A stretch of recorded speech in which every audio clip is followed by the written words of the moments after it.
Here is my philosophy of reading instruction poster. I'll take a picture and attach it to the email too so you can see the whole thing, but I'll walk you through the different parts of it and then I'll talk about each part separately. So here we have the curriculum perspective, and then over here we have the beliefs, principles, and practices along with the instructional strategies that I believe in. And then here we have two quotes that go along with my beliefs that I'll explain when I go over that. So over here we have the curriculum perspective, and I chose the top-down perspective because it really suits what I believe in. I chose to break it down into like the four main things that the book talks about. One is that language and meaning are connected, so I don't believe that you should learn language in isolation from its meaning, and I'll get into that when I talk about how I believe that you should learn it in a literature-based way.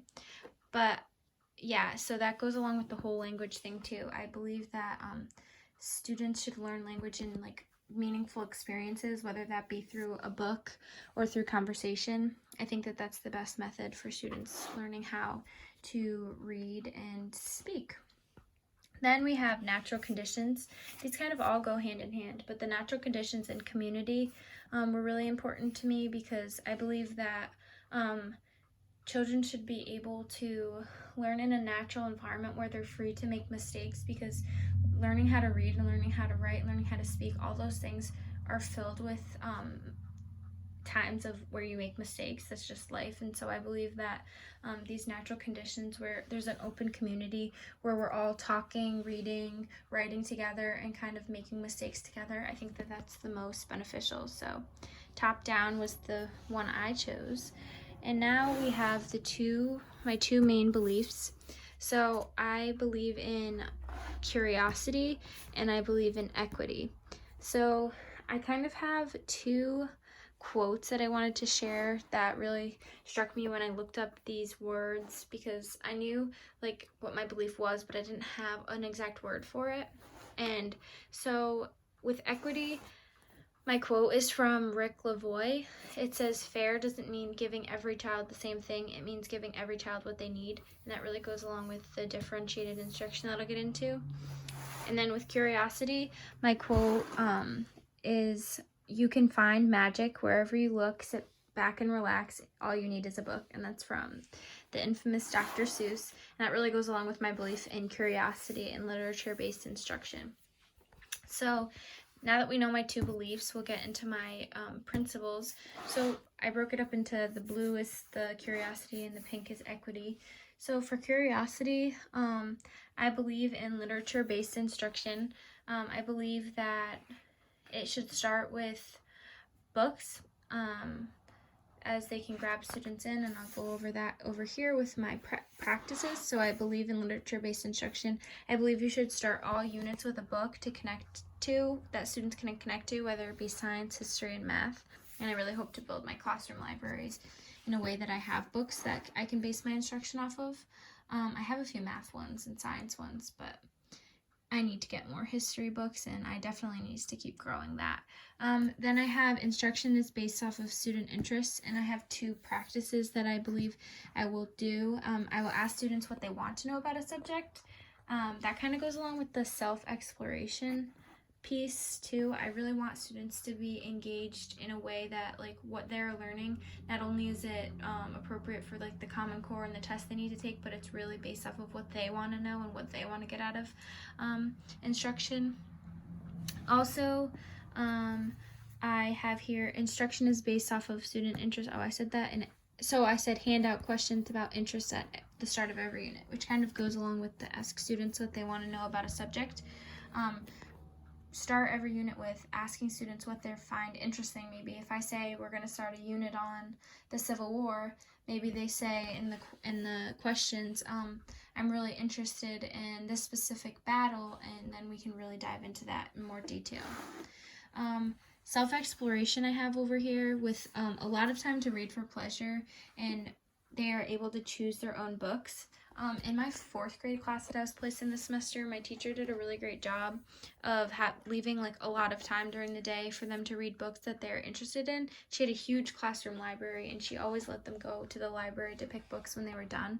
And I thought that was really awesome, because even the kids that hated to read during like actual English class, they were able to enjoy reading when they were able to read books that they liked.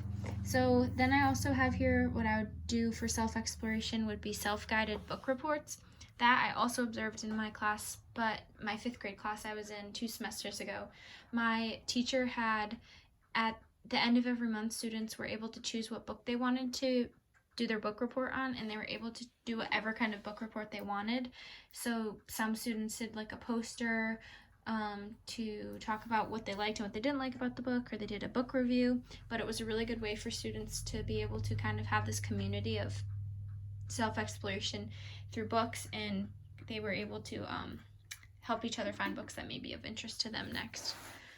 So now we go to my belief of equity. So here's the instructional approach of individualizing instruction. So I said differentiate instruction as one of my principles. Here I have it broken down into the linguistic, cultural, and cognitive we talked about in class. For linguistic, I said maybe one thing I could do is have posters with the language of the students. Cultural, I said books and artifacts throughout the room of with students, like where they come from. And then cognitive, work one-on-one with students, and that kind of goes along with the open communication between students and teacher, and parents and teacher, which is one of my core principles. And one way I said I could do this, and also getting to know students on a deeper level, I said that I would communicate weekly with parents via like what Class Dojo is a really popular one, or just by email, like check in every week to see how they feel that their student is doing and what I can do best to help them. And then also I said meet with each student once a month for lunch. So have like a lunch with each student where I make them feel like really special and that I really care about them, and make it known that I care about how they feel and how they're doing in school. And I also said hand out check-ins once a week. I actually found this on TikTok, believe it or not. I follow a teacher. She's a middle school teacher, and she, at the end of every like exit slip she does for units, she has like a check-in where she asks how the students are feeling and what they're struggling with. And I think that that's really important to get to know every individual student's need, and that actually will help you differentiate instruction based off of what they believe they need. And I also said you can leave a jar where students can write me letters. I think that's important. Like if a student is too uncomfortable to come up to me and tell me about how they're feeling, they're able to write me a letter to express what's bothering them or anything like that. And then under equity, one of my principles is diverse literature. I'm actually writing my honors thesis about it right now, and I've really uncovered how important it is to have books that reflect students' identities and also reflect identities of other students, so that they can become better understanding individuals. And I kind of use this as both a curiosity and equity piece. I said have books represent all identities in the classroom and beyond, because if books aren't representative of the students you have, then they're really not going to be curious about them, or they may be curious about other cultures, so that really will help them with their curiosity to have diverse literature. And then I also said that this could go with equity because it gives all students of all backgrounds fair representation in your classroom. So like this quote says, fair doesn't mean giving every child the same thing. Every child has the opportunity to find different books that represent them in different ways. So yeah, that's my philosophy of reading instruction. I found it really interesting how I was able to connect the instructional approaches from the book to my 2 beliefs and how they fit so well. I also really liked going through and finding quotes that really rooted my beliefs, because it helped me learn even more about myself as an educator. So yeah, I'm gonna attach a picture, like I said, so you can see it in full. But that's it. Have a great day. Thanks.